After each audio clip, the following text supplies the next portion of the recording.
Conseils pratiques du charpentier menuisier sur la rénovation ou le renforcement d'une charpente existante avec William de Linéaire Entrepreneur Général. Bienvenue au podcast Linéaire avec Jannick. Tout sur la construction, la rénovation et l'immobilier dans le Grand Montréal. Avec plus de 15 ans d'expérience, on vous guide sur les bonnes pratiques. L'endroit idéal pour obtenir des conseils et des informations hebdomadaires sur la construction, la rénovation et l'immobilier ici à Montréal. Une initiative pour mieux bâtir. Je suis votre hôte Jannick Fauteux, cofondatrice et directrice de Linéaire Entrepreneur Général. Alors aujourd'hui, on a des conseils pratiques de William, charpentier menuisier, sur la rénovation ou le renforcement d'une charpente existante. Dans l'épisode d'aujourd'hui, on aborde le sujet de la rénovation et le renforcement d'une charpente existante avec William de chez Linéaire. Will a plusieurs années d'expérience en rénovation résidentielle, agrandissement de maisons, ajout d'étages et travaux structuraux sur des maisons et des plexes du Grand Montréal. Will il est compagnon de la CCQ. Il en a vu des vertes puis des pas mûres, comme on dirait. Lors d'une rénovation de maison ou d'appartement, il y a toujours un travail de démolition qui se fait en premier lieu. Et c'est toujours là qu'on connaît la vraie situation du projet à entreprendre et de la bâtisse. La charpente en place, on ne le sait pas tant qu'on ne la voit pas. Hein? Tant que les murs ne sont pas retirés, bien, William il est ici pour nous parler des conseils pratiques du charpentier menuisier. Alors, bonjour Will, comment ça va? Bonjour Jannick, ça va bien toi? Ça va super bien. Merci de venir partager ton expertise avec nous aujourd'hui. Très plaisir. Alors, on va tout de suite se tremper les pieds dans le bain. Peux-tu nous expliquer le rôle principal du charpentier menuisier dans la rénovation quand on parle de charpente? Ah, écoute, en gros, notre rôle, c'est de faire en sorte que le bâtiment reste solide et sécuritaire. On s'adapte toujours à ce qui est déjà là. On part jamais d'une feuille blanche, toujours de quoi, pas comme dans le neuf. On travaille souvent avec des structures qui ont 50, 80 ans. Il faut comprendre comment la maison se tient, trouver les points faibles et renforcer ça sans tout arracher. C'est un peu comme, on dirait, faire une chirurgie spécifique. On touche juste où est-ce qu'il faut, avec précision.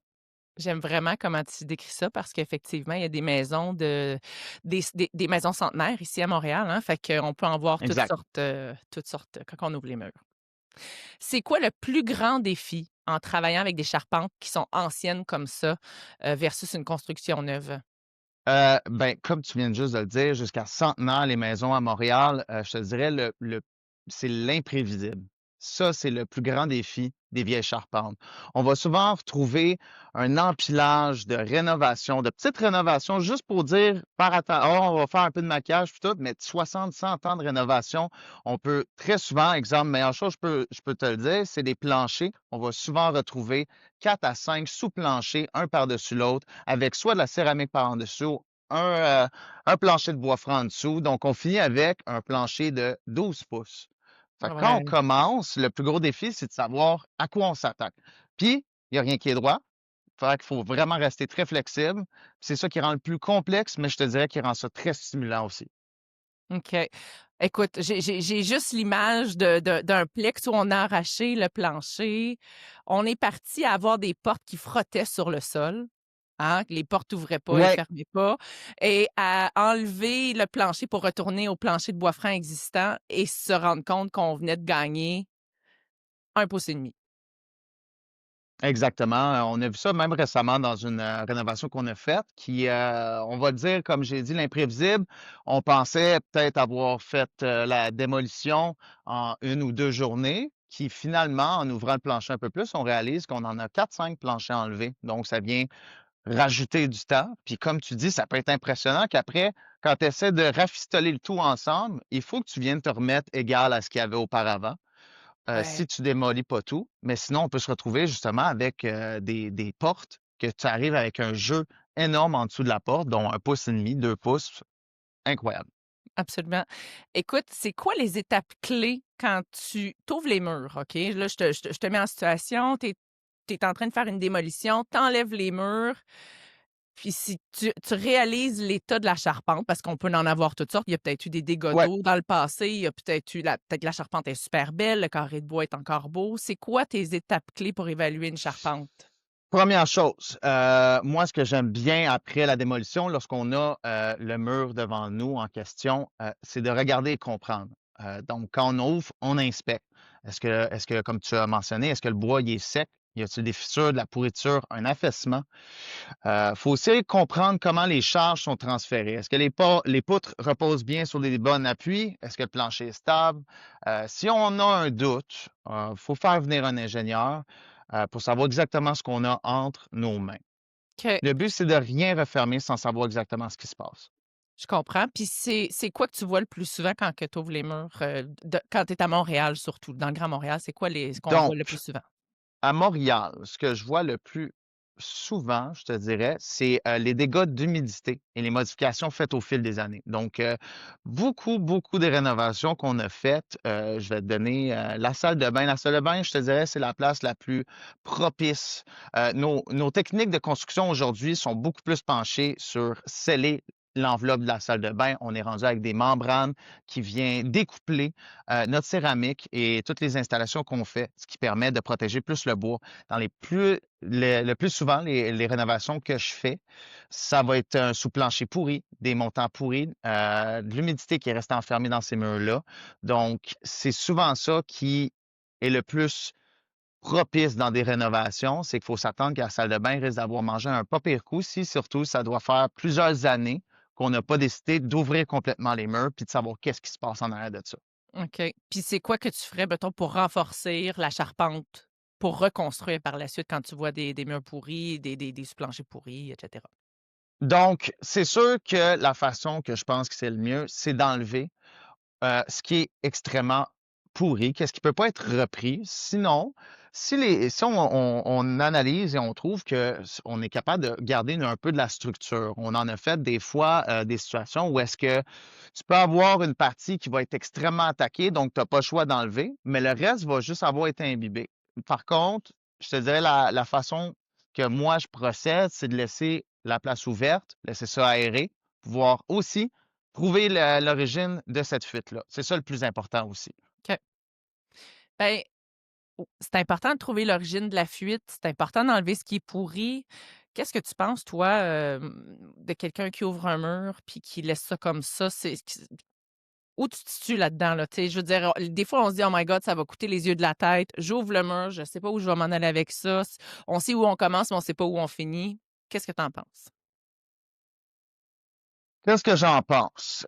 C'est possible de faire des rénovations partielles pour pas écoper le coût énorme d'une grosse remédification, sauf qu'il faut garder en tête que ça peut être temporaire. Moi, personnellement, je préfère de loin dire, mettre à l'avant avec le client puis dire, écoute, on a découvert quelque chose.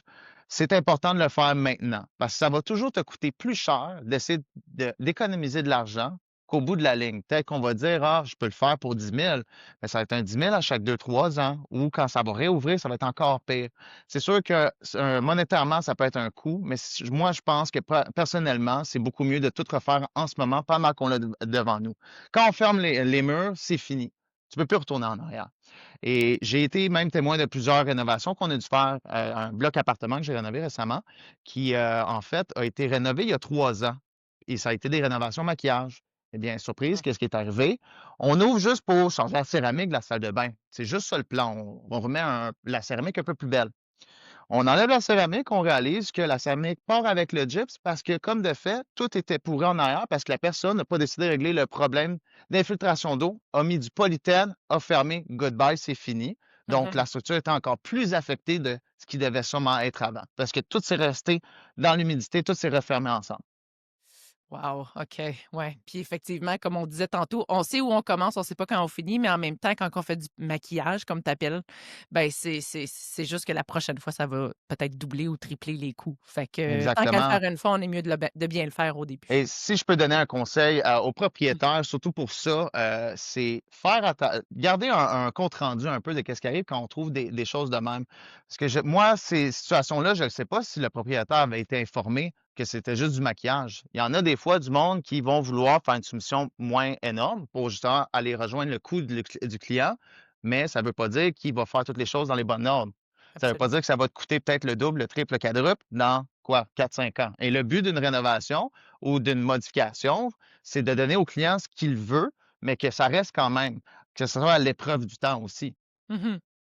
Puis c'est ça, comme tu dis, dans le fond, ça va être à l'épreuve du temps, puis qu'ils n'auront pas besoin, parce que dans le fond, en bout de ligne, quand tu enlèves ton mur, puis tu le remets, puis il faut que tu le refasses 2, 3 fois, ben c'est comme mettre de l'argent dans la poubelle, hein, ou dans la toilette, Exactement, tu sais. exactement. C'est comme si tu faisais ton épicerie, mais tu mangeais Puis à moitié de ta bouffe. puis tu jettes le reste au compost. Et voilà. On est à Montréal, on doit dire compost. On va terminer sur une dernière question. Will, quel conseil pratique donnerais-tu à un propriétaire qui envisage d'agrandir une maison avec une charpente existante? J'en ai une bonne. Donc, commencez par une bonne évaluation de la structure existante. Avant de passer à une nouvelle pièce ou à l'agrandissement, il faut savoir que ce que ta maison supporte aussi. Fais-toi accompagner d'un ingénieur, ça sauve du stress. Et surtout, prévois un petit coussin dans ton budget parce qu'en rénovation, il y a toujours plus de surprises qu'on le pense. Et garde en tête que moderniser, c'est pas effacer. On peut agrandir ou rénover tout en gardant le cachet et la solidité d'origine. Wow! T'es un vrai poète, Will. J'aime ça. Une partie que je connaissais pas de toi. Mais j'aime vraiment ce que tu dis, puis j'aimerais que tu Ben, merci. le redises à nouveau parce que c'est vraiment, vraiment important, ce que tu viens de dire. Est-ce que tu voudrais le redire à nouveau? Oui, bien sûr. Donc, je dirais, commencer par une bonne évaluation de la structure existante. Avant de passer à une nouvelle pièce ou à l'agrandissement, il faut savoir ce que ta maison peut supporter. Fais-toi accompagner d'un ingénieur, ça sauve énormément de stress et beaucoup plus d'argent plus tard. Par contre, prévois toujours un petit coussin dans ton budget parce qu'en rénovation, il y a toujours plus de surprises que l'on pense derrière les murs. Et gardez en tête que moderniser, c'est pas effacer. On peut agrandir ou rénover tout en gardant le cachet et la solidité d'origine.